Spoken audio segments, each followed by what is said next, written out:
Okay, it says now live. It says my content is being secured, and we are now officially live. Welcome, everyone, to another edition of the 4GwQPodcast. This is episode number 167 for April 12th, 2018. Tomorrow is Friday the 13th. That's kind of exciting. I just noticed that as I announced the date. I'm Mike, aka Inferno 217, and with us is a scary being for the 167th time in a row. ZBCI Assassin, what's going on? What's up? Now, are you going to celebrate Friday the 13th at all? Nope. Don't lie, you are. All right, let me tweet that out really quick. All right, and also joining us is now I guess goes by Carlo Pasquale, which I didn't know, but I guess that's his new thing on Twitter. It's Italian Clowns. What's going on? Yeah, it's my middle name. So Carlo Pasquale. Oh, Pasquale. Excuse me. Yes, excuse me. So in English, I translate to Charles Patrick for the very small Irish percentage on my mom's side. Oh, there you go. There you go. Respect. Yeah, Clowns has been kind of busy the past couple of weeks. Joined the entertainment division of Tick Gaming Network. You want to tell us a little bit about that, Clowns? Sorry for my voice, but I'll be writing for Tick Entertainment section, like under comic books. And I already dropped 2 articles, one about video game comic books that came out on April 11th, and then an interview with Jeremy Whitley, who was a really cool dude. You guys should go check it out on tickgn.com under entertainment. I'm having a blast doing these articles, and I just want to keep writing all the comic stuff over there. Absolutely. Yeah, I checked out the interview that you did. It was a pretty good interview, long interview. Surprisingly, I kept scrolling. I'm like, holy shit, this thing keeps going and going and going. It was actually really good, really informative. So I think after reading that interview, I'm going to check out some of the Sea of Thieves stuff, because I'm not a huge comic book guy, but I'm kind of into what they're going to be doing with it. So definitely going to go check that out. Now, apparently, the issue 1 is like impossible to find now, and issue 2, you're kind of lucky if you find it. Is that right, Clowns? Yeah, issue 2 by me sold out everywhere. I actually had a back order through my comic store. Holy shit. The lines for the distributors are still open for them to order issue 2, so you should do it if you haven't gotten it yet. Issue 1 is definitely hard to get. I guess the comic series blew up better than they thought, and a lot of comic stores didn't order as many as they should have, and now people are demanding it. So if you miss the print issues, you can always get it, I think, on Comixology through the Amazon company. I think it's on there as well. Nice. Yeah, like Comixology is a cool thing, because if people don't know about that, you know, you get your comics on your tablet, your phone, digitally, even I think through your PC. But you know, it's not like the same. You know, Clowns, I know you know what I'm talking about. It's not the same as just reading the hard copy. You know, definitely doesn't feel the same. And just for that reason, though, to keep my Sea of Thieves issues in mint condition, I went ahead and bought digital copies also. So that way I don't have to mess the pages up. Good point. Yeah, awesome option for collectors, and definitely check that out. Check out that series, and check out what Clowns is doing over in Tick for the comic space, which is kind of out of our realm, but definitely over on Tick they have an entertainment space for that. So definitely check it out over there. Congratulations on that, Clowns. Yeah, so already people in the chat talking about PUBG. We're going to get into, that's going to be one of our first topics tonight, about how apparently people are pretty upset about cosmetics in games, and PUBG is one of the ones that people are kind of upset about. So we'll get into that. You know, we've talked about loot crates and microtransactions on this podcast quite a bit. But we'll get into why people are getting pissed about cosmetics now. Apparently, they're throwing that into the fire as almost as like pay-to-win schemes. They're including cosmetics now. But we'll get into that. We'll talk a lot about Hellblade, which just came out on Xbox. I've had it for a while on PS4. I haven't really played it on PS4 until past couple days. But excellent game. Assassin already beat it. He's really loving it. So we'll have Assassin come in and give his thoughts on that. What else are we talking about? Of course, Inside Xbox episode 2 was this week, and it was like 2 hours long and loaded with information, specifically stuff that Assassin needed to like run to his bathroom and grab his favorite sock for, because Assassin ended up spending like his everything in his savings account on this thing. So talk about the OG Xbox backwards compatible stuff that was announced, and we'll talk about some X updates for some 360 games that are looking incredible so far. And yeah, we'll talk about some additions to the Mixer platform that make streaming from your Xbox easier and more full-featured. And we'll talk about, at the end of the show, really quickly about the Division X patch, which came out today, if you were wondering. If you want to go back to the Division, you have an Xbox One X, 4K rendering, improved shadows, textures, all that good stuff. So we'll get to that at the end of the show. But first... Before we dive into anything real quick, I just want to point out Assassin was so excited about that backwards announcement that my Twitter was blowing up. Every other line was like, oh my God, send. Oh my God, send. Oh my God, send. And this was like on repeat 50 times. And my phone was like going crazy. Yeah, you know what? Let's get into that really quick. Let's get into that. We'll do that first instead of the PUBG thing. So Inside Xbox, if you didn't check it out, I highly recommend you check out like a synopsis clip online, because it was 2 hours long, and a lot of it was just like beating around the bush, but a lot of it was really good information. And one of the big things that came out was that, and we'll explain the sock thing in a second, because David us in the chat wants to explain that. But as you may see right here on our slide, you may notice that a lot of the backwards compatibility titles that were announced for the OG Xbox One to be coming out this month, actually, a little bit, some next week and some the week after, I think, right? A lot of them are Star Wars titles, and a lot of them are Star Wars titles that Assassin really loves. So that's why he had to grab his sock and go to town on himself a little bit, just in praise. So anyway, so the big hitters are obviously the Star Wars titles. There's some other ones, you know, Jade Empire, Blinks, Destroy All Humans, Panzer Dragoon, all these classic OG Xbox games that people were saying, oh, bring these back. These are ones we'd actually play again. Those ones are coming back later this month, and they look actually much improved, a lot sharper. You know, these games were like 480p back in the day. These games were like standard definition, maybe even 480i at that point. Unless you had some special cables or whatnot. But these games are looking sweet now. They showed off some demo footage of it. And Assassin, so tell us what you're excited for in this bunch, and tell us what you've done in preparation other than the sock thing. Well, the sock thing didn't happen. Yeah, it did. It did. Okay.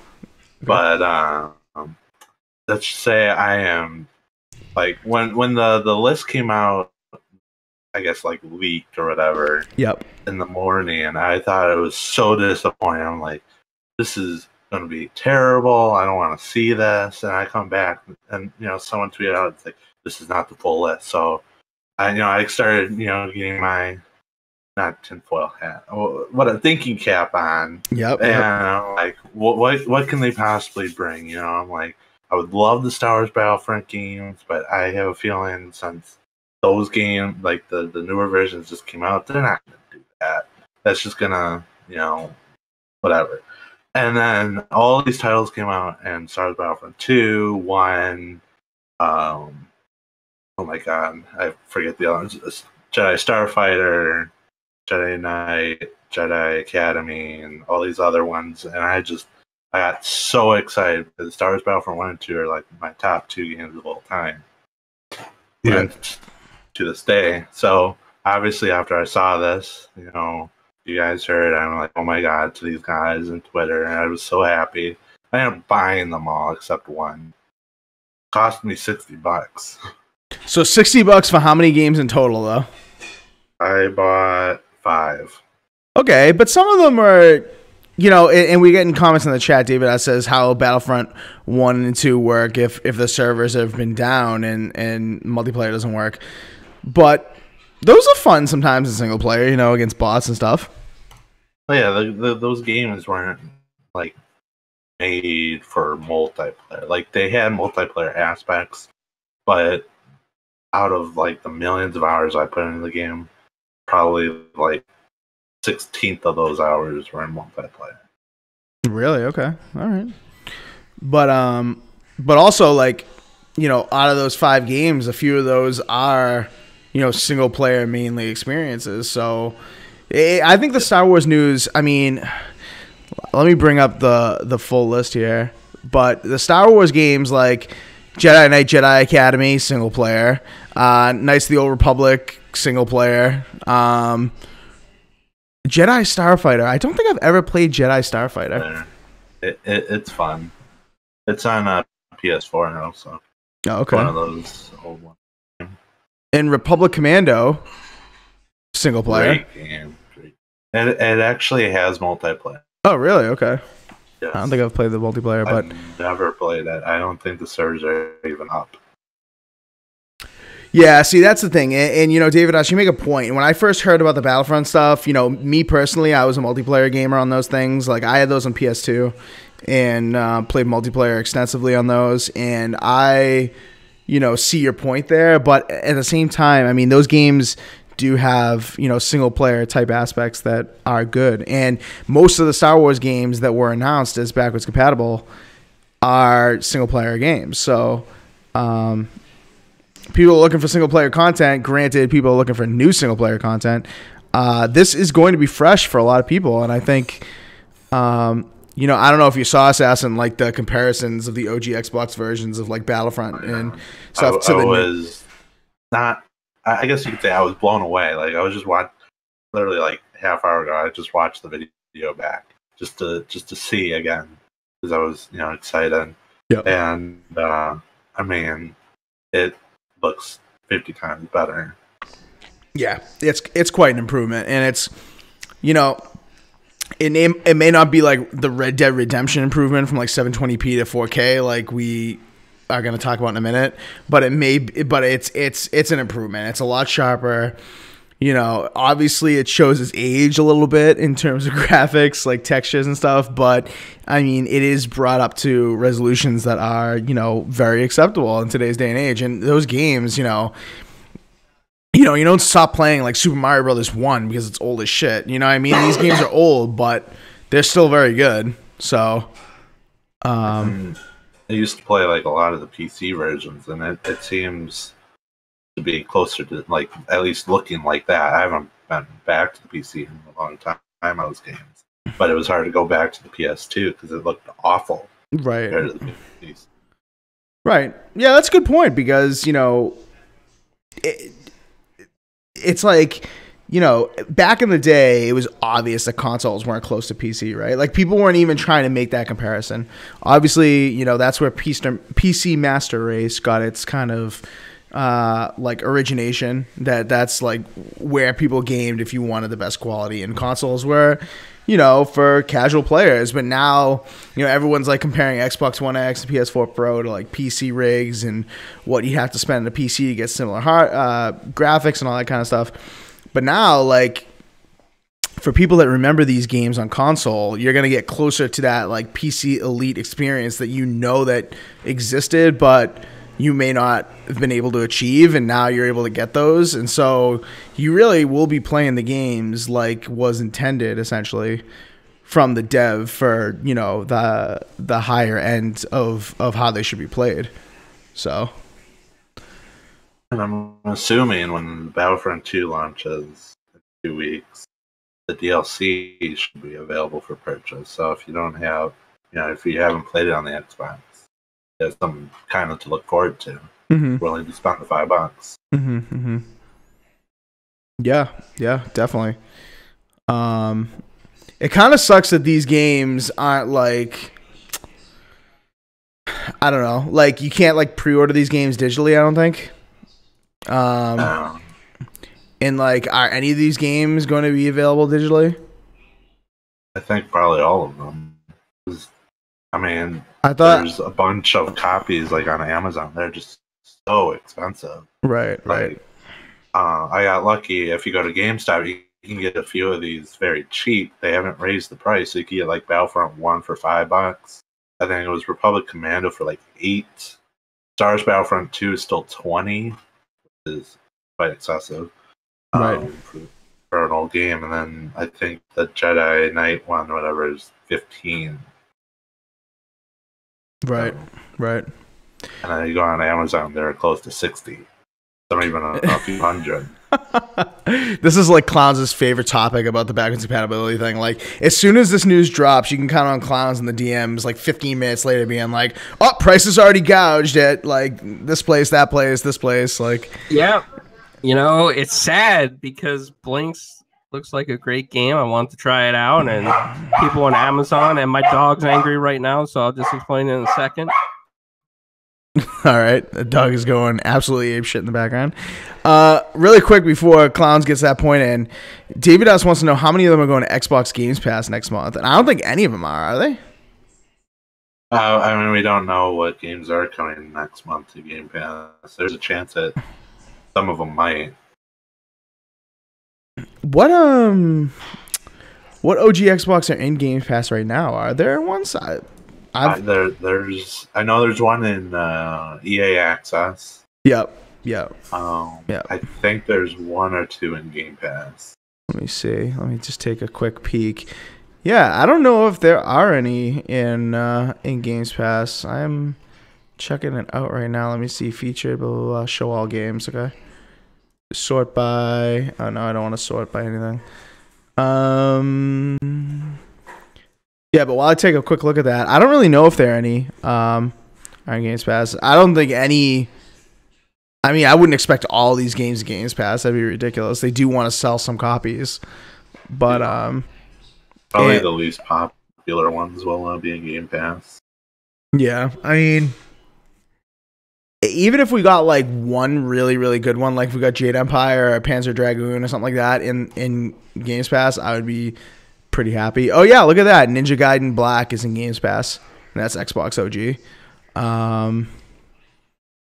Yeah, but I would like to say that one of the big hitters should probably be in Games Pass because they need like a good thing every once in a while. And I know State of Decay is coming, and State of Decay looks and plays incredibly. I know that is coming, but they need some good like variety to Games Pass to get some of the diehards over there. Yeah, Clowns, is your dog still going ape shit or? No, he's calm right now. I think okay. Blink's really upset him a little bit, but yeah. So I was checking Amazon, and the prices went up from like $5 to like $25 to $59 to $62 on some of these titles. And even like I know you click on that used buy from link, and even those have gone up from that price. So well, I guess I could say it to all our listeners, but GameStop has some that are still pretty cheap compared to Amazon. Mm-hmm. Just gonna have to search Google's old shopping site and see what you can get at a deal. Right. Or go scour the good old what do you call it? Flea markets or whatever. Get these for like $quarter a piece, $1 a piece. Go to like Goodwill, hurry up and get there because they'll probably be snatched up and resold. Goodwill, Salvation Army. I know the one in Seattle apparently, according to online, has like some Xbox titles that are BC pretty cheap, so that's out there. A few of them were from Goodwill. Yeah. A little weird. Yeah, dude. I mean, I'm going to be checking my Goodwill. I'm not going to lie. I got a Goodwill right around the corner. I don't mind walking in there, grabbing some Xbox games on the cheap. You know? Whatever. Ain't no harm in that. Oh, man. Anyway, so that's the OG Xbox stuff. I mean, there are some other. Let me just take another quick peek at some of the other games because, I mean, SSX 3, like that wasn't my favorite SSX, so I'm not too excited for that. I think Morrowind going backwards compatible is kind of cool. Conquer Live and Reloaded, obviously very cool. Blinks is cool, but you know nothing on this list. Like you know, the only Jade Empire and Panzer Dragon Orta would make me go back and probably rebuy them. But, you know, like I said, Republic Commando and Jedi Starfighter, like, I don't really know too much about those because I didn't really play those too much, but I would probably buy those. Yeah, I would, out of both of those, I would grab Republic Commando. It is very good. Yeah. Yeah, I'll have to check that out. Yeah, other news coming about backwards compatible, this time related to 360 games. Few 360 games are going to be not only backwards compatible, because some of them that were announced were not, but they're also going to be enhanced. So Xbox One X enhanced, and we all know from the likes of Forza Horizon and The Witcher 2 and Gears of War 3 that the Xbox One enhancements are actually very good on backwards compatible titles, to the point where Digital Foundry, who looks like they flipped a script on whether they favor Xbox or PlayStation mid-gen, are reporting on how The Witcher 2 looks, or reporting on how these backwards compatibility titles look. They had put out a video recently about how awesome Red Dead looks, and obviously the big hit out of the announcement was Red Dead Redemption. But some other games, Force Unleashed, I'm dying to see what that looks like. Xbox One enhanced. Gears of War 2, if it's anything close to Gears of War 3, then I'm definitely in for that. Portal 2, Darksiders, Sonic Generations. So a lot of games that are going to be backwards compatible, or that already are, getting X enhancements, which it's kind of a big deal. I don't know what you guys thought of that news. Were you guys excited about that, or motivated to play these games again, or what did you guys think? I've been dying to play Portal 2. I keep on forgetting that's backwards compatible. So I need to put that disc in and check it out and actually play it again, because it was a lot of fun. Yeah, I wonder if that's going to get a 4K patch. I know they said it was going to get Xbox One enhanced, but I wonder if it's going to be 4K or what it's going to be. But that'd be cool if it's 4K. But go ahead. Yeah. The Force Unleashed one, I into my Xbox and played just a little bit. Okay. I mean, it looked good. Definitely better than what it used to be. So that's a good note. And then Red Dead, I shot someone and I quit because it was like 11 p.m. and I didn't want to play the game. Well, I must admit that I have not tried Red Dead yet in the X enhanced version, but I am extremely excited to do so, especially it was a perfect way for Rockstar to kind of reinvigorate the Red Dead series and get people excited for it again. Obviously, Red Dead 2 coming out in like 4, 5, 6 months, I think. This is a good way to get people back and excited for it. And Red Dead Redemption never had a PC version, so this is kind of like what the PC version would have been like, improved textures, improved anisotropic filtering, anti-aliasing, obviously up to 4K. So, I mean, that game is going to look insane. I watched a few videos on it, and videos don't really do it justice. YouTube kind of like, unless you're a Patreon subscriber to Digital Foundry, YouTube really doesn't do it justice because it compresses the video. But, like Gears of War 3 looks absolutely incredible on X Enhanced, and people have said that Red Dead Redemption looks even better than that, which is crazy. Clowns, any thoughts about the new X Enhanced 360 games that they announced? Well, I am excited for Red Dead. I beat that game like 6 times. Yeah. So I'll go back and take a look at it again. Hopefully people are on the multiplayer now that it's enhanced. Mm-hmm. I need some achievements there, but yeah, I'll be excited to dive right back in. Yeah, it's Red Dead is one of those games I feel like I can play over and over and over. I mean, it's a Rockstar game. It's got a compelling story. The multiplayer was actually really good. Like, I really enjoyed that multiplayer. So I hope you're right, Clowns. I hope people jump back in because I don't think I have all the achievements in multiplayer either. A lot of them are related to like stupid shit like the Liar's Dice or whatever it is, and like that like poker and like the Russian roulette shit, like all that stuff that they had for like table games.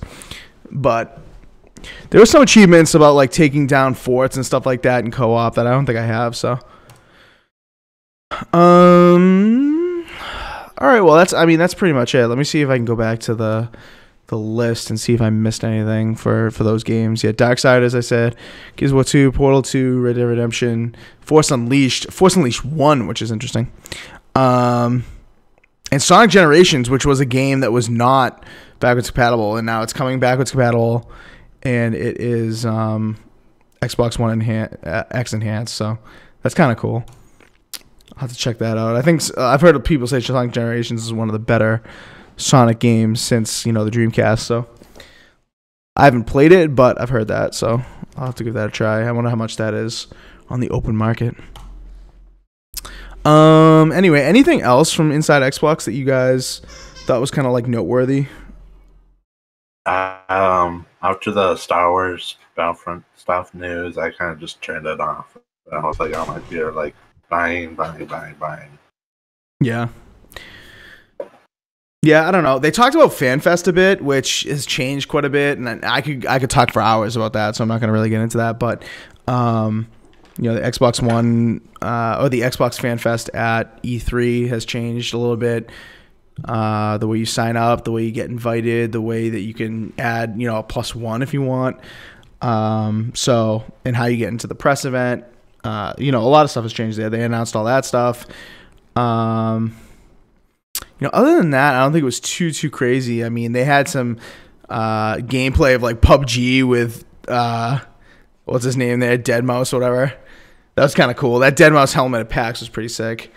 Other than that, I don't think there was anything too crazy. But overall, it was a good show. I think it was a lot better than the first episode.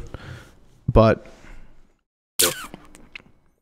other than that, all right, moving on to what I was going to open the show with, which is apparently Game Rant ran in this article about a lawsuit that allegedly people are very upset and have grounds for suing Bluehole for PUBG having cosmetic items that affect gameplay.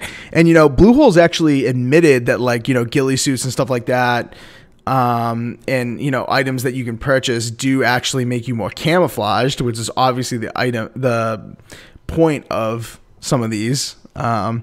Whereas, like, in Fortnite, you think of the cosmetic items and they're just like astronaut suits and like crazy ass like parachutes and stuff like that. Not really stuff that necessarily, camouflages you better or anything like that. Like, it doesn't necessarily get you, it's not necessarily recognized as a huge advantage. Whereas in PUBG, some of these things, the ghillie suit, obviously you're more camo, right?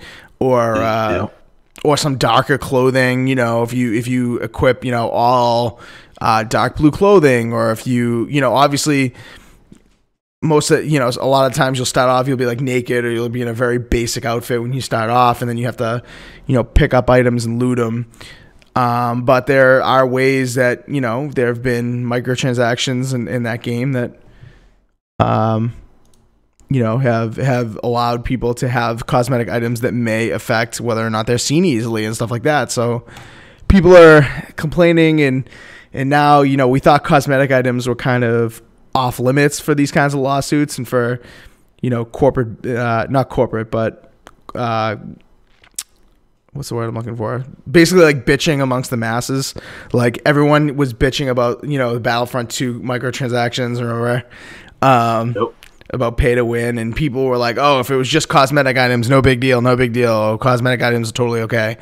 And people were kind of universally accepting that. But now on PUBG, people are now saying that, no, cosmetic items are not okay because they do give you an advantage. So what do you guys think about this? Do you guys agree with that? Or I'm just surprised this hasn't been brought up earlier, because obviously if you run naked, you're going to be spotted a lot easier if you run, like, dark clothing. And, like, I mean, it's a little bit in Siege. If you have someone with a huge, I forget who it is, but he has like a neon, like, it's kind of dark, but it has like some like neon stripe on it. Like, obviously if you're in a dark room, you're going to see that first before if you see someone that doesn't have that.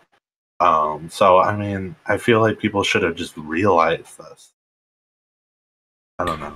Maybe it's me. No, you're right. I mean, it's kind of like, when you drop in and you're naked, and it's like obviously you're very easily seen if you're not clothed, or if you just drop in the basic outfit you have, whereas people are spending money to unlock like special clothes and stuff like that, and I guess like there's skirts and stuff you can buy in the game, and while I wouldn't want my character wearing a skirt, sometimes these like ghillie suits and skirts and stuff like give you a little more camo, and that's what this game's about. The game's about hiding and not being seen and being the last one alive. Like that is the core gameplay of this.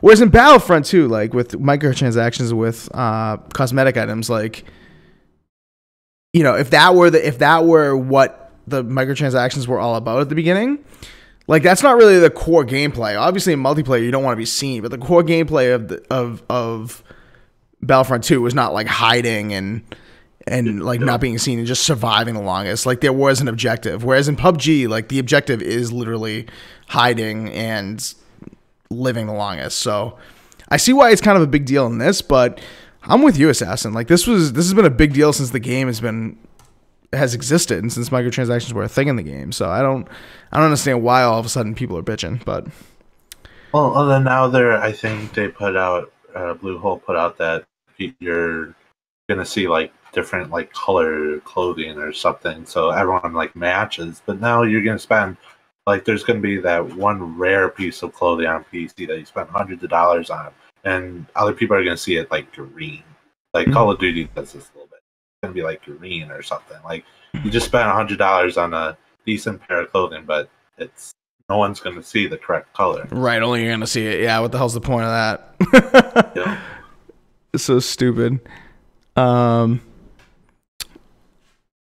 like I'm reading this article. I was reading this article earlier, but I'm just skimming it again on VentureBeat. Somebody wrote about how he like spent almost $100 on microtransactions, and he would do it again, and he doesn't regret it at all. And he talks about how he can like sell items on Steam. Like he ended up selling a lot of the items he earned that he didn't want. Like he got a pair of white sneakers and sold it for $22, and then he sold another pair for like $20. And then he talks about how he sold a camo cap for $10 and a tracksuit top for $11. Like, I didn't even know you could do that shit. And I guess you can. That's crazy. Yeah, that's why the loot boxes on the Xbox version are utter crap, because they took that into account on the PC version, but not the Xbox version, because you can't do that on an Xbox. Right. Man, I did not know that was a thing. Yeah, if you watch like any PUBG video, well, not everyone, but most of them, they're like, go here, you can earn PUBG coins to enter in this weekly giveaway to earn the bandana around your neck. I've seen so many of those, and it's just shut up. I'm not here to go on a website. I want, some weird voice chat, things that you see, because they're quite hilarious. What people, figure out what they could do. Like Bear Claw saw one where someone was playing music and everyone was dancing. I don't know. It's funny and interesting. Yeah, Clowns, you're the one who kind of like brought this to our attention. I don't know whether or not you agree or disagree with this lawsuit thing and with this being a huge deal, but tell us, what do you think about it? Well, anything that affects gameplay, I think should be more upfront, more disclosed. So, I mean, I don't know if the lawsuit's even going to succeed. It just sounds like a bunch of angry people. At the very least, maybe they'll just be more upfront about items affect the game. Yeah, and like, once you play the game a couple times, you realize that that is really going to affect it. You know what I mean? Like you drop in, you're naked, you realize like you are legitimately naked, and that's going to be, that's going to be a problem. And you see looting items, like you run into a building, and I'm sure that one of the first things you're going to loot is like pants and like a jacket or like a baseball cap or something like that, right? You see that kind of stuff. So that that's like an item you want to grab and an item that you should use to your advantage. Like everything's on the ground to your advantage. It's not like in this game there are items on the ground that are like to your disadvantage. You know what I mean? They're not like items on the ground that are like poison or like cigarettes or like alcohol. Like everything that you loot has some sort of advantage to it. And so like this is why I think what Assassin said is so brilliant, because it's like once you get in, you see that kind of stuff on the ground, how do you not know it's an advantage? You know, beforehand, like you don't really know. You know, you buy the game, you know, you grab it. If you haven't watched it on YouTube, you haven't watched streaming, you grab the game, you jump in. You don't really know, like you're just like, oh, okay, I'm naked, great, like, you know, whatever. But you know, you look at those microtransactions like crates, and they talk about what's in the crates, and it's like, oh, cosmetic items. You're like, oh, okay, well, it's like any other game with cosmetic items. All right, well, not really a big deal. I'm not into cosmetics. Like, you know, one of the good friends of the show, Randall Thor 19, he's always like, oh, I'm not going to spend money on cosmetics. Cosmetics do nothing. But, you know, once you drop into this game and play it a few times, you realize cosmetics are a vital part of the game, you know? I just read this, but I guess because everyone's complaining about this, they removed all the clothes spawning in a match. No way. Yep. Wow. Way to nip it right in the bud, Blue Hole. Like it's in the test server right now. So there's literally going to be no clothes on the ground at all? Yeah. Wow. What are they going to like take clothes out of the game? Like that's ridiculous. I don't think they're gonna do that, because you know people are gonna buy them, and you know it's money. Right. Because it's such a huge advantage now that you know it wasn't 8 months ago, but yeah, no, all of a sudden it is, right. Right. Yeah, no, that's ridiculous. That's ridiculous. David says white t-shirt is a disadvantage. Yeah, no, I mean sometimes it is and sometimes it isn't. Like if it's really sunny, you know, sometimes white t-shirt will help you blend in, you know? And, you know, white t-shirt will, I don't know. I can't make another excuse for it. But sometimes white t-shirt isn't necessarily a huge disadvantage. But that I will give you that is probably the closest thing that is a disadvantage in the game. Like, it's not like you pick up, like, you know, something that makes you just like scream all the time, or like, you know, some games like you'll pick up something where you're like constantly making noise, you know, so you give away your position. Like that doesn't exist, but I bet you the white t-shirt's probably the closest thing to a disadvantage, but in some situations it's not. David S says they're changing it because they want it to be in par with the mobile version, with the free version. They take money from cosmetics on mobile. Yeah, I haven't really checked out the mobile version too much. Assassin, you downloaded the mobile version, didn't you? I did. I played it and realized mobile games suck ass, and uninstalled it and went back to Twitter. There you go. Dude, the mobile Fortnite is actually not too terrible, if I'm being honest. But it's just on Apple devices. iOS, yeah. As far as I know, it's still just on Apple, yeah. Like I played it on my iPad. I thought it was actually very, very good. It's not as good on my phone. It's really cramped and it's hard to see a lot of stuff on the phone. But on the mobile, it's on the iPad rather. It's pretty good. It's pretty good. There's a lot of like auto aiming though involved. I don't know if that's the same thing on PUBG, but on Fortnite, like there is a ton of like aim locking and shit. Like if you come within like a foot or two of like of the player, it like automatically locks on. You can like release your hand from the aim and just fire and shit. It's crazy.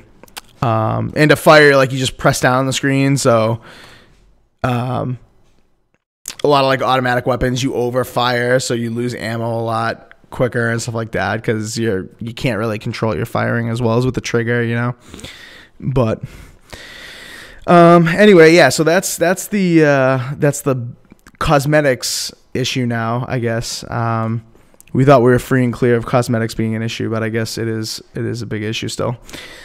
Yeah, I'm with Clowns. I'm curious to see whether or not this lawsuit really takes off and whether they actually get some settlement from this, but according to Assassin, they're already taking some steps to kind of, you know, assuage the problems of the people that are bitching about this thing, because they don't want to lose more players. Like Fortnite is really like taking off and taking a lot of players from PUBG, and they don't want to lose more people because of bitching like this. So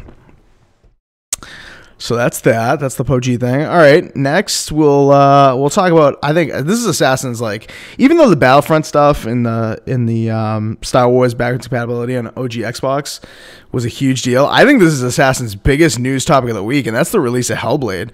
Now, Assassin, I didn't really figure that this is going to be a game you'd play, but you grab this, you already beat it, and you can't stop talking good about it in DM. So yeah, it's an amazing game. Right now, if you buy it, if they reach a certain goal, I think 50,000 copies, they'll donate 25,000 to charity, and then if they double that or something like that, then they do 50,000 for charity. So I recommend people, buy it on the Xbox. But I mean, other than that, I mean, the game is really good. I wasn't really expecting to like it too much. I know Clown said that he met a few people or talked to a few people that didn't like it. So I'm like, oh, I don't know if it's gonna be good. And then I started up. I'm like, okay, this is interesting. And I play more and more, and like the puzzles in the game aren't like difficult. Like they're gonna annoy the crap out of you. I think they're just the right amount of difficulty to enjoy it. But not easy. Well, some of them are super easy, but not easy enough to be like, what am I doing? And then like the combat in the game is, I guess, a little like Rise and a little like Dark Souls because you have to roll a lot sometimes. And I mean, it's a lot of fun. It's a little, it's hard to get used to when there was like more than one enemy because they'll be behind you and it's hard to see them, but you get used to it, and it just turns into a fun time. yeah, like when this game came out last year on PC and PS4, I bought it on PS4 when it came on sale the first time, and I intended on playing it, and then kind of like push it back and push it back and push it back. And now that it's out on Xbox One, like I was gonna rebuy it, but I said, what the hell? I'll just play it on I'll play more of it on PS4. I played just like. Whoa, what was that? Did you hear that? Tornado testing. Sorry. Oh. Oh God, stay safe. Anyway, so it's just testing, right? It's just tornado testing. Yeah. Wow, great. During the podcast, incredible. Anyway, so yeah, bought it on PS4. Obviously, like, was really impressed with the graphics. It's 1440p on PS4 for most of the time. Very, very small amount of dynamic scaling going on. Just like on Xbox, it's 4K with a small amount of dynamic scaling, bringing it down just a bit. But I was like, this game's not really for me. Like, I thought that it looked cool. I thought the combat, like, you're right, it's a lot like Rise, a lot like what the new God of War looks like a bit. Yeah. So I thought that, that aspect was cool, but I thought the whole, like, she hears voices and the whole, like the voices coming from every direction, like guiding you and what to do and all that stuff. Like, I thought that was like a little too freaky for me. I wasn't going to really like that, but man, is that good.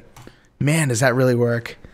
Yeah, I love that they took a mental illness to approach to like such a great game, because a lot of people are like, oh, mental illness, this is just go away, you're not you're not, I hate to say this, but like some people are like, you're not good enough to be talking to us, or you're absolutely right. No, you're absolutely right. And then you play a game like this where you hear voices, like it could be in front of you or behind you, left ear, right ear. There's other details into it that I don't want to like. It kind of gets into spoiler territory, so I don't want to go into that. But like, after you like kind of realize this illness, it kind of makes the game more interesting. Like there's a documentary type thing of how like they made the game and a little bit about the illness. I recommend watching that after you beat the game, because like you don't realize that what's going on in the game with that illness, and it I don't know, changed like the way I look at the game a little bit, and it made me think about it, and it was a lot cooler that I just experienced something like that. Right.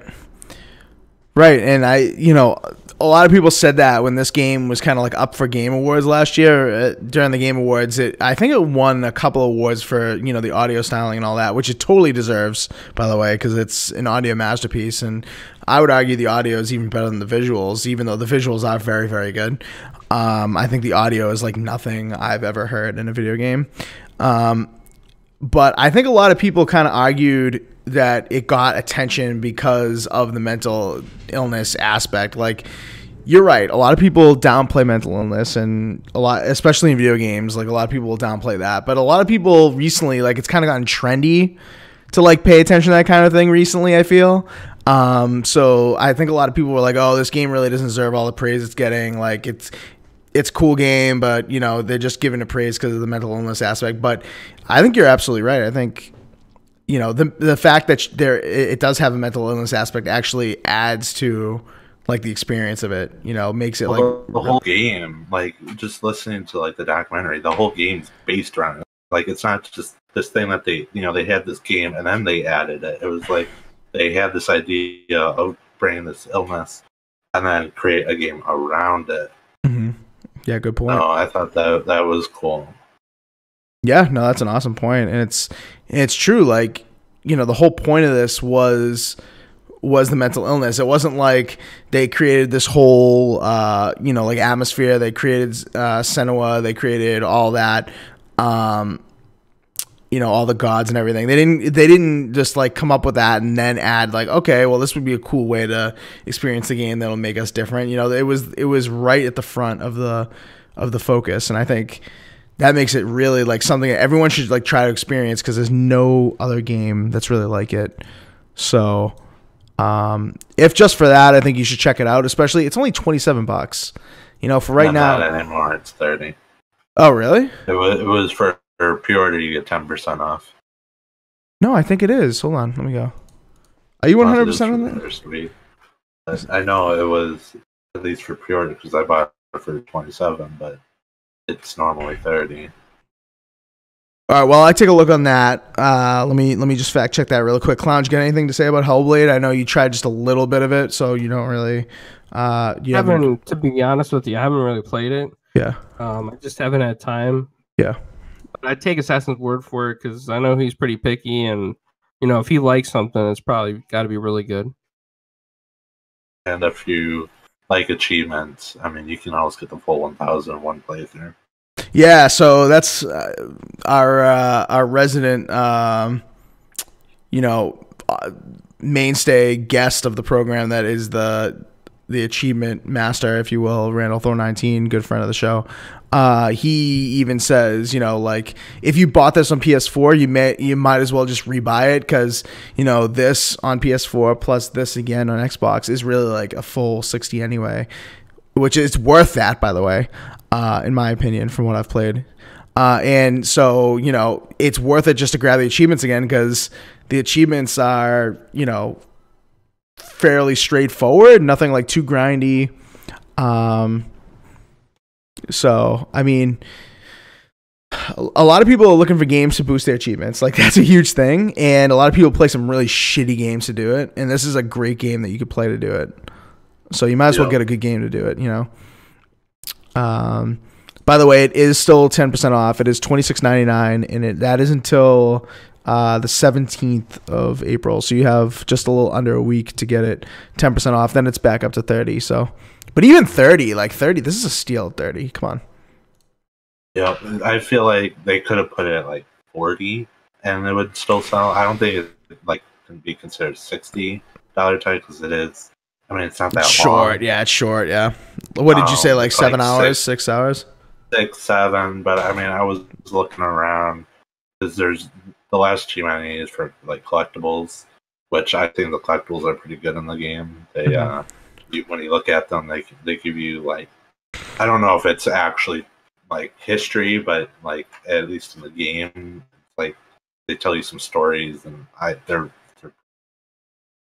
yeah, it's like, I feel like the collectibles are extremely lore related in a way that you don't just want to skip it. Like in other games, you have collectibles that you have to read like a letter or some shit. Like they do that in like Wolfenstein or like Call of Duty. Well, not really Call of Duty, but Far Cry, they even have it. Like some of the collectibles are just like letters to people, and it's like, I don't give a shit about this. You know what I mean? A lot of people will just skip that. They'll get it for collecting's sake, but the way it's presented in this, like the look mechanic and the way you like kind of lock on and focus in, it's almost like you want to listen to that. You know what I mean? You want to pay attention to that. And then you kind of get hooked on listening to it and kind of get entrapped in the lore a little bit.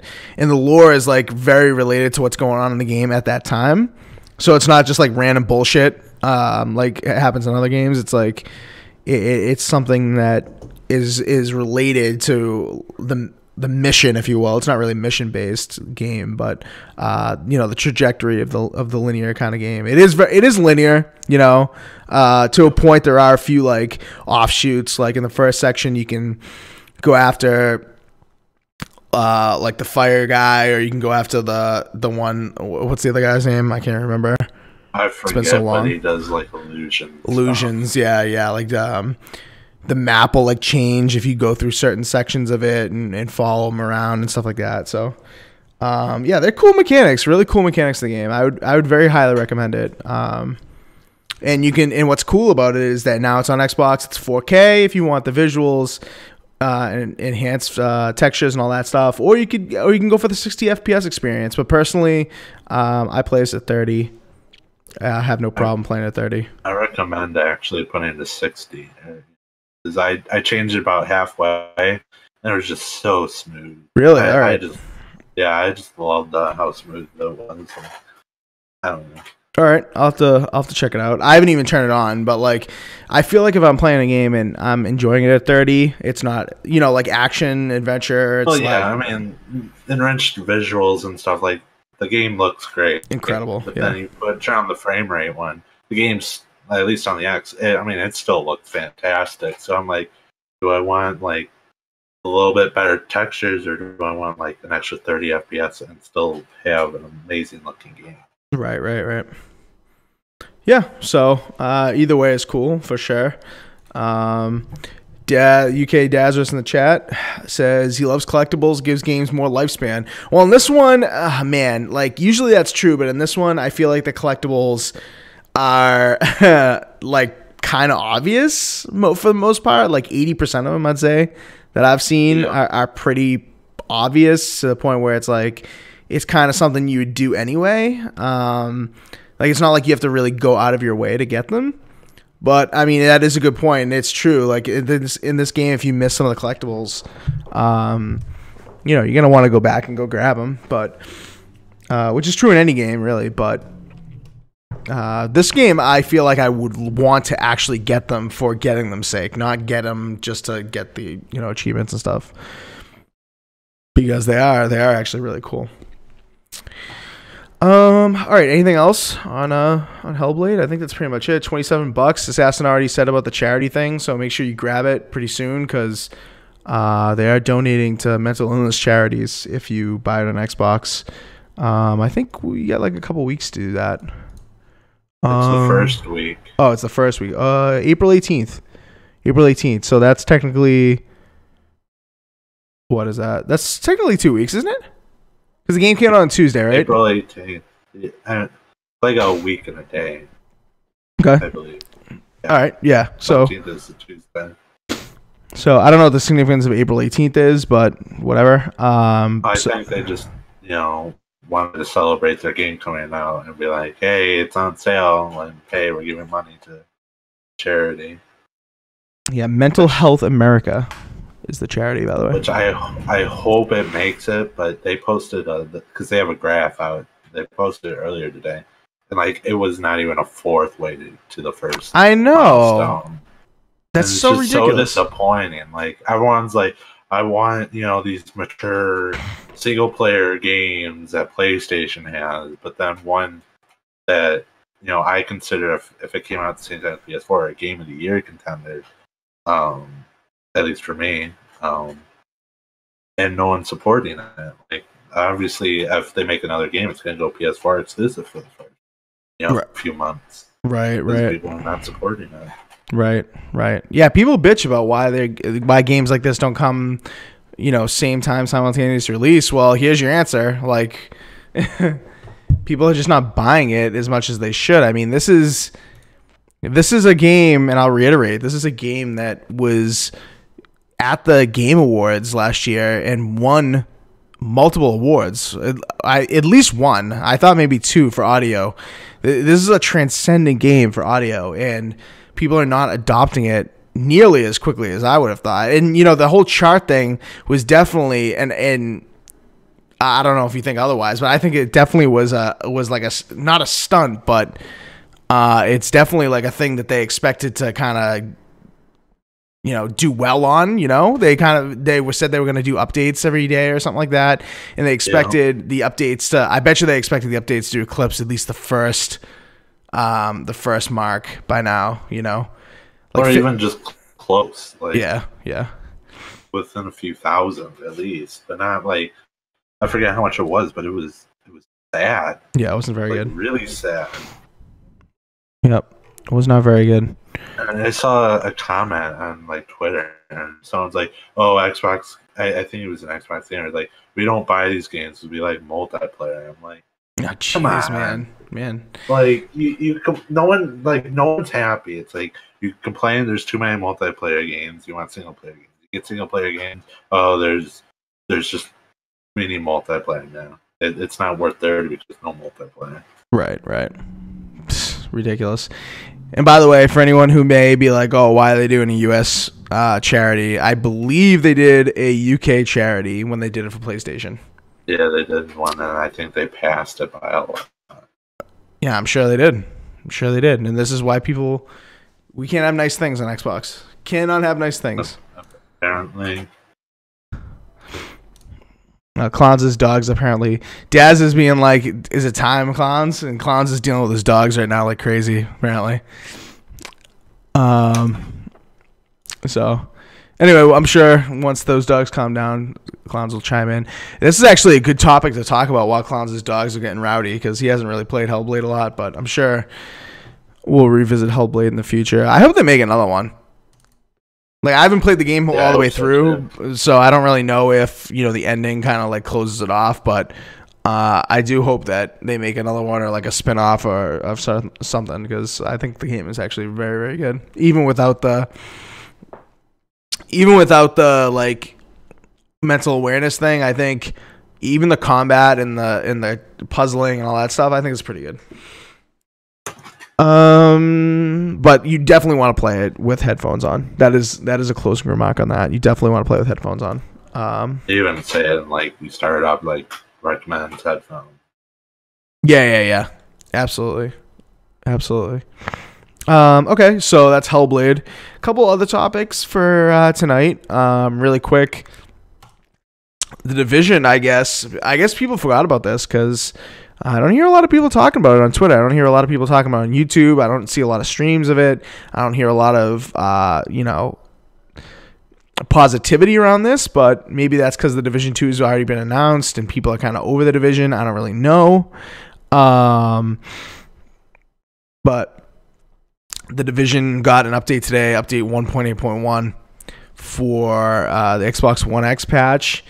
And I guess some drop rate things have changed. I guess there's a few other changes to the game, but the big thing for us Xbox gamers would be the fact that you got 4K, improved reflections, higher anisotropic filtering, higher AA,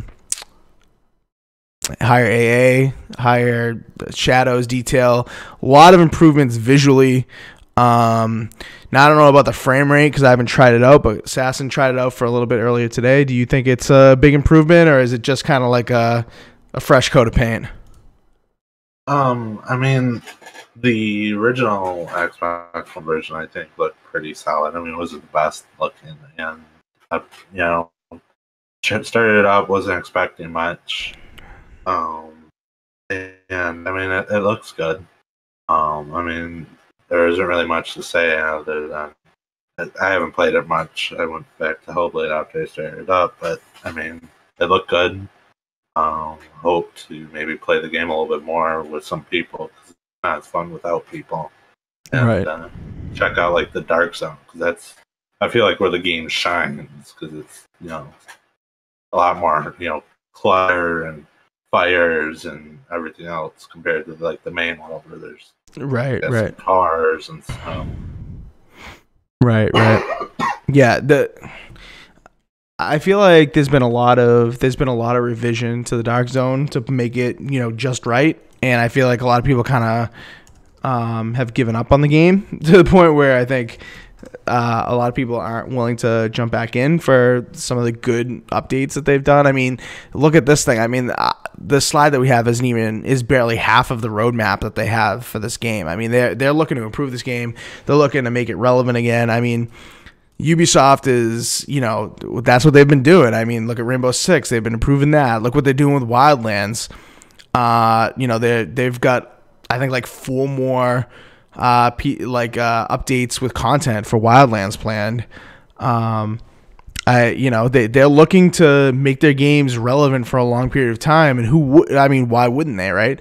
But I think a lot of people kind of just wrote this game off and wrote off the Dark Zone because people were pissed that you lost a lot of your stuff, and people were pissed that it was easy to get ganged up upon, and this, that, and the other thing, and there's been some improvements that people should check out, and beyond this X update. Like, I thought this X update would get people like really interested to try it again. I thought it really would get people back into it. They've been waiting for 4K. They're waiting for this game to really look really, really good. Yeah. But maybe it's like you said, Assassin. Maybe people already thought the game looked good enough. Like, I know 4K is really the buzzword around the X, but maybe people were like, oh, well, it didn't really look terrible in the first place, so maybe this isn't really that big of a deal. So yeah, but you're also forgetting that a bunch of people were just pissed off at because the game died off the first week that it came out, and no one wants to go back because of that first experience.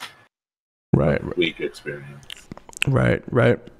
Yeah, I mean, like I've said in the podcast before, it's one of those situations where, first impressions really will get you. I mean, look at Battlefront 2. Like, that game, look how many people are online on Battlefront 2 that say on Twitter that are like, Battlefront 2 is an excellent friggin' game. Like, if it did not have that negative press at the beginning, it would be like one of the top selling multiplayer games this gen. I mean, look how well the first game did, and the second game improves on the first game like tenfold, if not more. So, there are updates that they just put out with the skill points and everything. Like, the game is a lot better. Like, I enjoyed it at launch, but now I think it's more fun to get skill points and level up everything. It just adds more time because you don't have to just buy a crate and level up the Enforcer. You have to actually use the Enforcer or Dark Maul to get them leveled up. So much more fun. Right. Sobsky says he's been playing Wildlands. He thinks that's good. He's going to try Division tomorrow. He heard it looks really great. That's cool. I haven't really heard anything about it, man. I really haven't. Like, Sasson told me it looked good, and that was about it. It looks better, obviously. But I haven't heard anybody talking about, the game being better. Like, this drop rate news, I didn't even know that was a thing. I didn't even know that was part of this update, really, until I read a little bit more on WCCF Tech.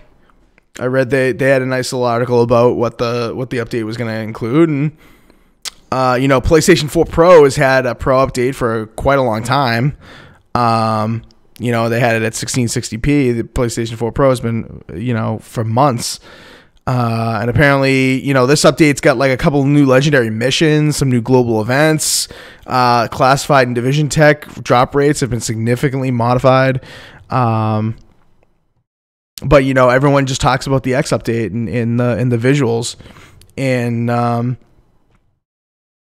maybe people aren't too into that. Maybe people want some content, but the content is coming. I mean, if you look at this roadmap, I know I don't have the whole roadmap here, but if you check out the entire roadmap, you will be. I think if you're into the Division, you'll be impressed with it. I'm kind of impressed, but I don't know. I don't have it on Xbox anymore. I want a copy on PC, so I've been checking it out on there.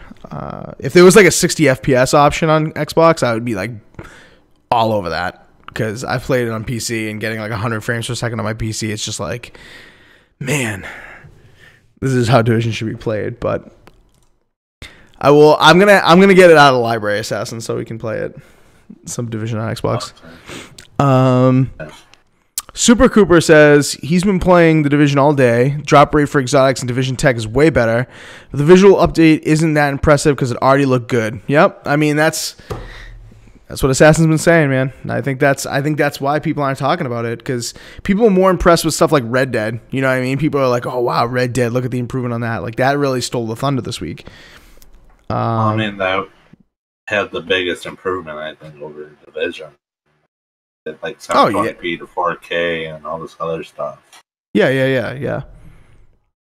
Yeah, and the Vision, I think, on Xbox One ran at best 900p. I think. I don't think it ever ran at 1080p. I could be wrong on that, but I'm pretty sure it was like. Oh no! I thought a lot of people said 1080. Really? Hold on, let me check. I don't think it was 1080. I thought it was 1080. I thought it was 9. Xbox One. Poor Clowns is battling his dogs right now. He's still on mute. Yeah, I'm sort of here. They're quiet for this second. All right, did you check out the Division, or you care about it now that this update came out? Been a big Division fan, and I've always sworn that Assassin should get back into the Division. Such a great game, so underrated. It's beautiful. Survival DLC is like DLC of the year, 10 out of 10 on that. Mm-hmm. And it's a great game, man, and it's great to see that they're doing this. And just wish they would add more story to it. Yeah, I think this is a thing that Ubisoft is gonna hang its laurels on. I think this is a thing that Ubisoft is gonna kind of be known for as a dev, is continually supporting games. And look at that as you will. You may look at that negatively and say, oh, that's games as a service, blah blah blah. But I think Ubisoft is genuinely interested in supporting their games long term. Not say what you'll about Far Cry 5 being shallow or shitty, or the story is shit or whatever. But if you look at some of their other stuff, wasn't great out of the gate, but they're working on making it better. Wildlands, to me personally, wasn't that great out of the gate, but they're definitely working on making it better, and they're definitely looking to release some content. Don't even get me started on Rainbow Six Siege. That was a mess out of the gate, in my opinion. And now, even though I don't play it a lot, it's a lot of people say it's much improved, though, even though, I still don't like the hitbox and a lot of that kind of stuff. But I mean, look at how that game has grown. And I think that the Division, I think they really have an opportunity with the Division 2 to kind of go against what Destiny 2 did. Destiny 2, essentially not a lot of people play that anymore. People are kind of pissed about how all this stuff was promised and not a lot was delivered. But I think Division 2, I think Ubisoft has a chance to really, really deliver on it. And I think that's part of why this whole roadmap or whatever for the original Division game kind of exists, because they're kind of trying to say, look, we're trying to improve this. We know there are problems. We want to support this game. We want to prove that we support these kind of games so that, the quote-unquote endgame problem that existed in the original Division at launch isn't going to happen. Don't worry about that kind of thing now. We've changed. So I don't know. With you clowns, if they added some more story, if they added some more, cooperative things, PvE things to do that were really compelling, I'd probably jump back into it. But, a 4K update isn't going to really get me, back into the game like a Red Dead update would, Yeah. I think Red Dead, it's much more open world feeling, and you feel like your character makes a difference, whereas in Division, you kind of feel like you're going from mission to mission stuff. I think, that's the biggest mistake Ubisoft made with Division. I think the 4K is not going to save that. The game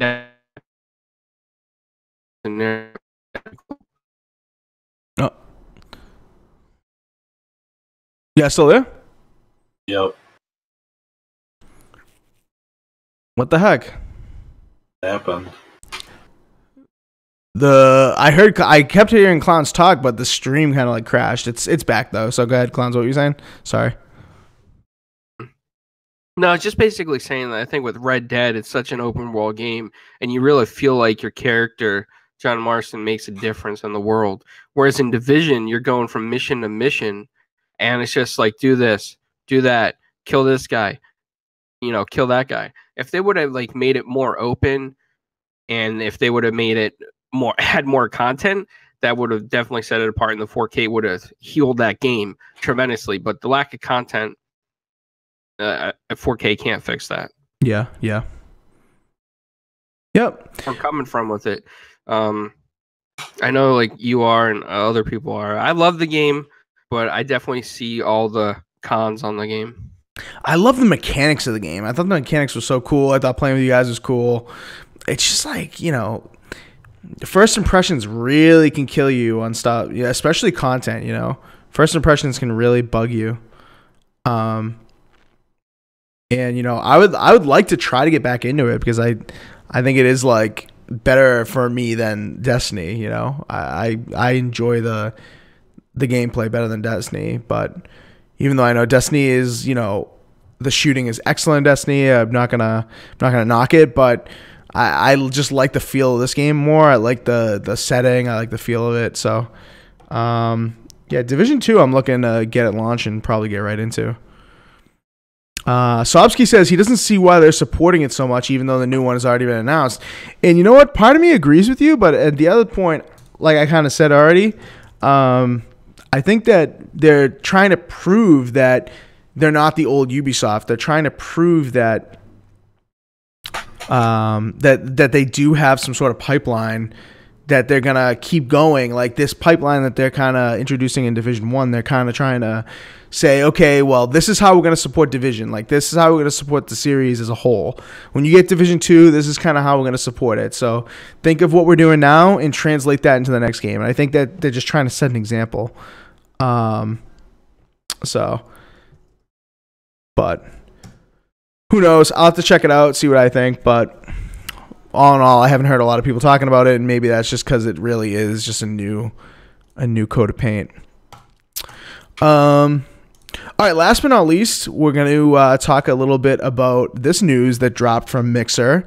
Granted, it is only for pro members and partners right now in a beta sort of form, but Mixer streamers are now going to be able to have access to Lightstream Studio, which is essentially a browser solution for like OBS or XSplit, where you can have overlays, different audio sources, different effects, stuff like that. So basically, if you didn't have a PC to stream and you want to stream from your, well, you can do this on PC as well. So I don't want to say that you can't do it on PC, but if you say you're streaming from your Xbox directly into Mixer, you can authenticate your account with Lightstream and you can get access to a bunch of stuff that normally people that had capture cards with overlays could only have, So now you're going to get all that kind of access, and they're going to make it really easy to do right through a browser window. So you don't have to have a beefy PC. You don't have to have a strong processor to render stuff and have all this stuff kind of going all at the same time and run a bunch of apps on your computer to track like donations and all that kind of stuff. So that's what Mixer is kind of introducing. It's kind of a game changer in my opinion. If you look at this slide, Josh Stein, who used to work for Microsoft, he was kind of like a community manager for Quantum Break back in the day. We had him on our podcast. Great guy. Met him a couple times. Clowns met him. PAX. Always try to see him whenever we're at events together. He is now kind of like a front man for Mixer, and he posted this tweet about what you do to get your Mixer account authenticated and how you could stream from Xbox and kind of make it a full-fledged experience. And this is something that Assassin's been bitching about for ages. Like, whether it's Twitch, Mixer, whatever he's been streaming to, Assassin's like, oh man, I don't have a good enough capture card to bring into my computer, so I can't have this cool thing, that cool thing, whatever. My stream quality's shit. And a lot of people that stream from Xbox, you feel kind of left out that you don't have these overlays. But it's really as simple as this. You activate, you go to your Lightstream Studio on PC, and then you just stream. And it kind of all works together, and the end product is just a mishmash of all this stuff that you set up, and you don't need any software on your PC, and it kind of just works in the cloud a little bit. So So this is kind of what it looks like right here. And it's kind of like beta form. I think they're kind of tweaking the UI a bit so that it looks a little fresher, and they're trying to make it really user friendly and nothing crazy. You know, OBS Studio gets a lot of shit because it's not really too user friendly. You know, if you take a little bit, you will learn it, and you know it'll be like the back of your hand, just like anything. But you know, this is really, really user friendly and really easy to do. So even someone like Assassin, who needs a lot of assistance in this kind of thing, can do it, right? Yeah. So are you excited about this, Assassin? I know this is kind of like something that you've been looking forward to. I'm excited, but I'm not excited because Mixer like is broken most of the time. So this is just another feature that will just break. So hopefully they can get that working pretty well. But then we're also going to see a bunch of streamers with a bunch of terrible overlays because they think that they're cool. Like, I hate to say that, like that seems mean, but you know, no, we're it's going true. to see a bunch of terrible overlays. Oh yeah. I was hoping that we would see one from Assassin with like a port pop up, like a GIF, or whatever the proper pronunciation these days, but like pop up on his screen like out of nowhere. Yes. I hope to see Assassin do that. I hope this. Assassin. I hope this translates into you streaming more and coming up with some creative ideas and having like a little shtick. You know, a little something that pops up every once in a while that is like made by Tommy and made popular by Tommy, and you have something, I don't know, like an assassin popping on screen, like cutting stuff up or something. I don't know. Or Tommy the train. Tommy, the train, Thomas the train engine. I was looking at the website as we were discussing this and just seeing what kind of options they have. And I think, the basic overlays that they offer are pretty cool for most streamers. They also do have a thing where you can multi-stream, kind of like Mixer does already, where you can invite people to your stream. They have a multi-stream through Livestream as well, so I wouldn't be surprised if Microsoft tries to acquire them. But, I mean, we can even do the Sassy show where he has a guest on with no mic, and he's the only one talking. There you go. Myself and thinking I'm absolute crazy. Maybe Ninja Theory could make a game about me. Maybe. That was the best 4GwQPodcast episode ever. Wasn't that on the Division also? Or was that a different game we were talking about? Was it? I don't think it was a Division. Are you sure? It could be. It could like a Division talk. It could have been. It seems like a Division kind of thing. Yeah. All right. Yeah. No, but in all seriousness, like this, I think this is going to open the door for a lot of people, because a lot of people kind of give up on streaming because you have a basic stream from your Xbox.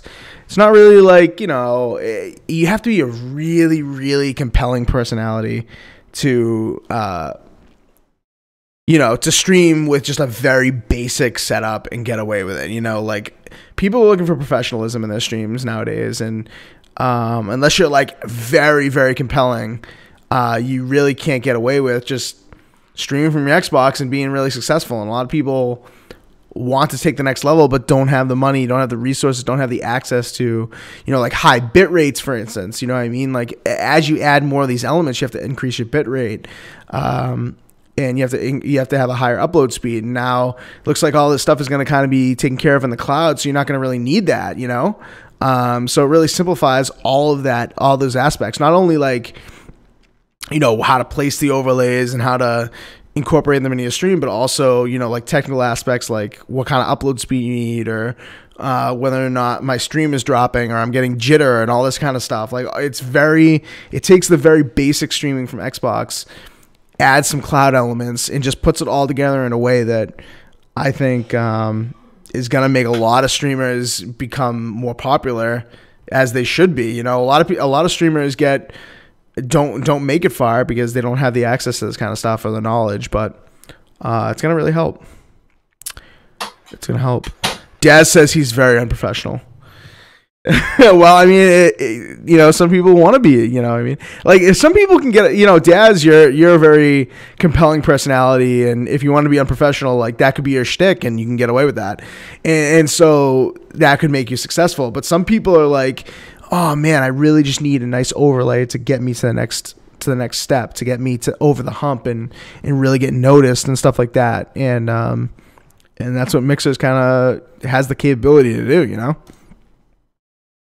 Yep, just don't be one of those guys. I absolutely hate this, where they have like this bar of like for donations of how much money they need and how much they're at. I can't stand seeing those. Like, I'm sorry, I'm not here to watch your money go up. I'm here to watch your game and you. Not in a creepy way, obviously. Oh yeah, it sounds like it. Sounds creepy. Well, you know what I mean. Like, I know. Some people have it so big, like it's like a fourth of your screen. I'm like, I don't give a fuck. I'm sorry. Like, it's like new PC for a new PC goal. You're going for a new PC, like good for you. Like capture put card that, goal. Like in your put that in your like donation box underneath your stream, or if you have like MooBot or whatever, be like donate. I'm trying to save up for a capture card. Go ahead, but don't put it on your stream. Mm-hmm. Yeah, you're gonna get a lot of that now, though. Like, this is just gonna make that kind of stuff easier. Oh my god, yeah. Yeah. If anyone I see that I'm following has, I just click unfollow because I just don't want to see that. I'm sorry. If you're awesome and stream, good for you, but have that gone. One guy that I'm following that's a really funny streamer, he had one. I'm not sure it was serious, and I didn't want to ask him and seem like a dick on stream.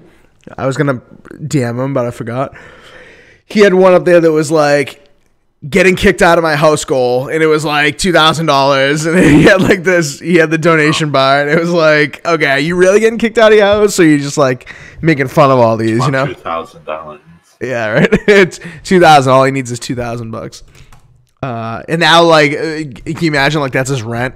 And it just like drops every month, and it's like rent goal. Yeah, that'd be funny. No. But yeah. Any more? Overlays. What does it say in this tweet? Overlays, alerts, transitions. I mean, there's a lot that they're really looking to build into this thing, to the point where I think it's going to actually, people who have learned OBS, like Graphic Gods in the chat, he says he could write a book on OBS now with all of he's been working on it. And a lot of people know OBS pretty well, but at the end of the day, it could be easier and less, and more stress-free, and give you a lot less stress if you use this thing, and people may say, okay, well, screw OBS, like I can get the same quality, if not better, with lower bit rates and less taxing on my computer if I use this thing. You know what I mean? Well, that's if it works. A lot of the Mixer stuff just doesn't work properly. Right. Yeah, and I think you said that earlier, but I think Dad said that earlier too. Like, fix Mixer before you add this kind of thing.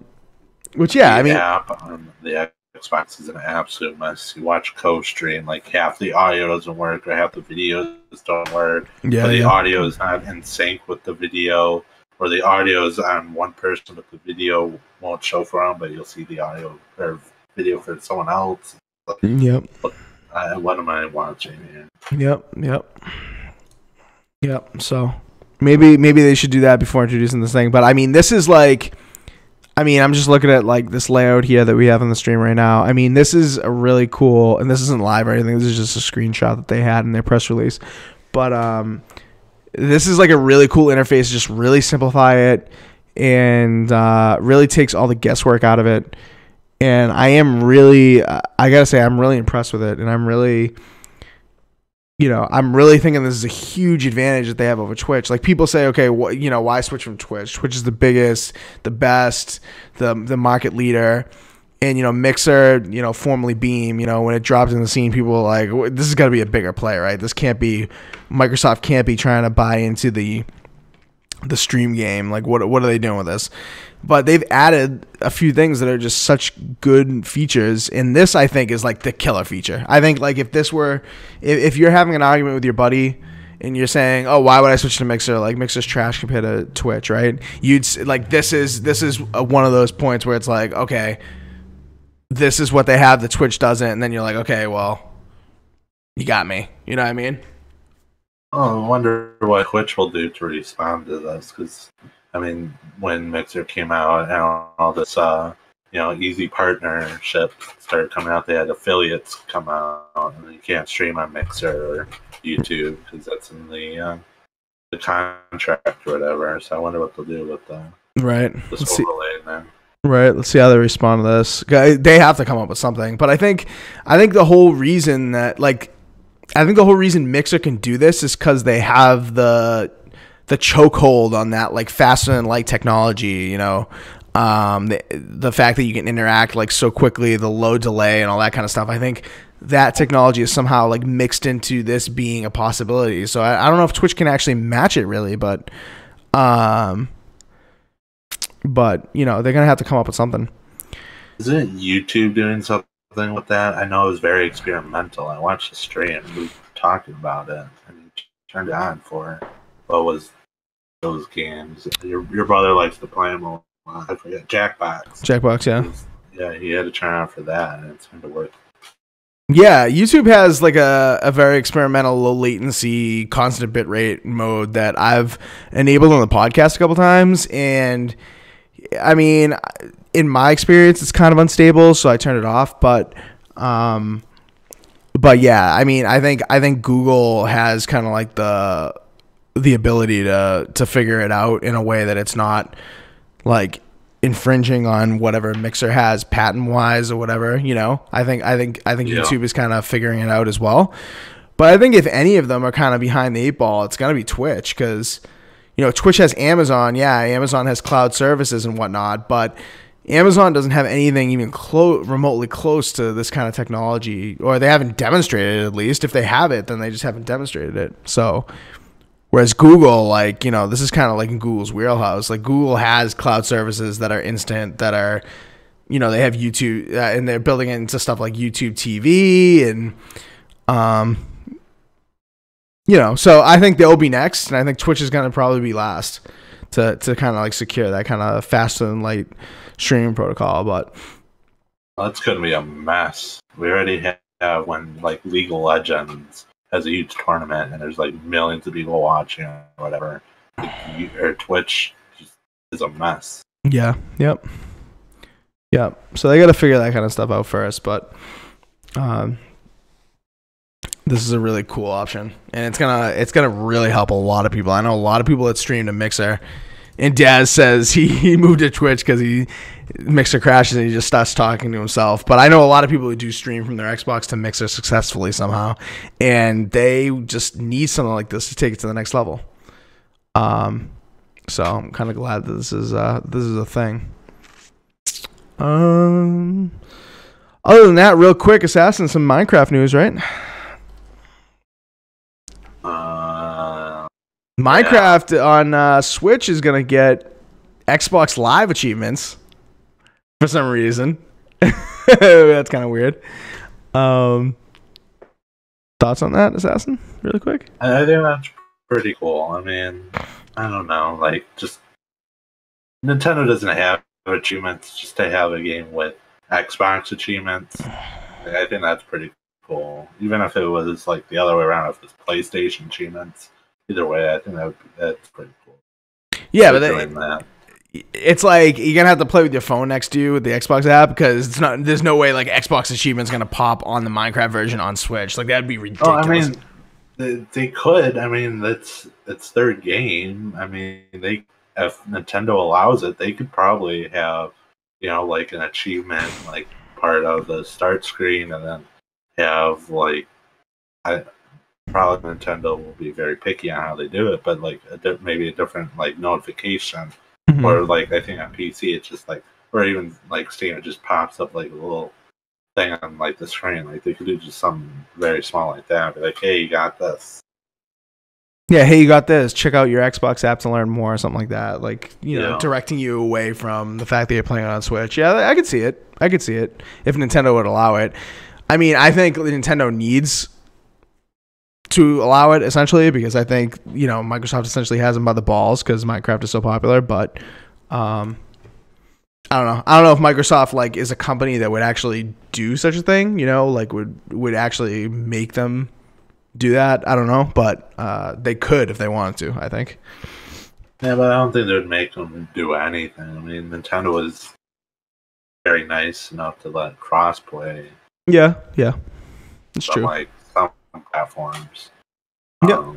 Like, yeah, I wonder who that is. PlayStation. I would find it hilarious if Sony says yes to this, and you could get Xbox achievements on the PS4.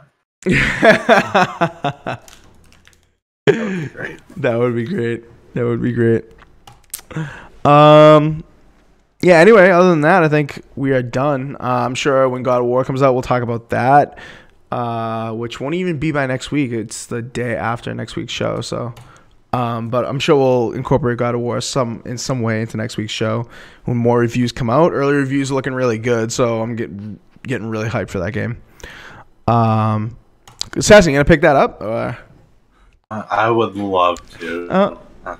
I miss these past few days with the Spider-Man release date, where I'm like, I really wish I wasn't that guy who sold his PS4. I know, for mincemeat, seemingly a mincemeat, dude, for like. Oh, it's $200. Well, so, yeah. Speaking of that conspiracy, that anybody pop that tweet back up when he sold it, and you're like, oh, best deal ever, $200. It was at the time. It was a good deal. Like, you don't see $200, especially on the Xbox. Yeah, that's true. No, that's true. I mean, it seemed like a good deal at the time, but look how many like sick games you've missed because of it. Wait, did you sell yours before Horizon as well? Yeah. Well, my goodness. I still wasn't interested in Horizon even when I had my PS4. Really? I'm still not even really interested in it now. Oh, that's good. I'm more interested in playing God of War and Spider-Man. Yep. What's that? Nino no Kuni 2 or something? Yeah, game looks decent. Yakuza 6 looked great at PAX, by the way. Looked great. Yakuza 6 is, I think, going to be good. Soul Calibur. Oh, no, that's multi-platform, though. But Soul Calibur looked great. But, yeah. PlayStation's got a lot of good stuff. But anyway. All right. We are done. That is a close for episode 167. Find us everywhere. Search 4 Guys with Quarters. You'll find us absolutely everywhere. We're thinking about a different hosting for audio versions of the podcast. We'll announce that if that becomes a thing. We're looking into that. But you can find all of our podcasts here on YouTube, youtube.com/4 Guys with Quarters. On Twitter, we're 4GwQPodcast because 4 Guys with Quarters is too many characters, so got restricted there. Look out for clowns on Tick Gaming Network now, tickgn.com. Is that right? Is it tickgn.com or .net? It's .com, isn't it? .com. Okay. Yeah, look out for him on there for some comic features and other entertainment news and articles and stuff like that. To find us individually, it's been scrolling the whole episode, so find us on our channels individually below. And other than that, we're out. See you later. I think before we go out, though, with my dog interrupting the show, we should make a Twitter account just for him. Yes, look out for that. Assassin, you'll have to manage that, all right? Just like tweet like bark, like every like couple days or something, or every like couple hours. Just like schedule some tweets. Just be like bark. That'd be incredible. Anyway, we'll see you guys next week. Peace.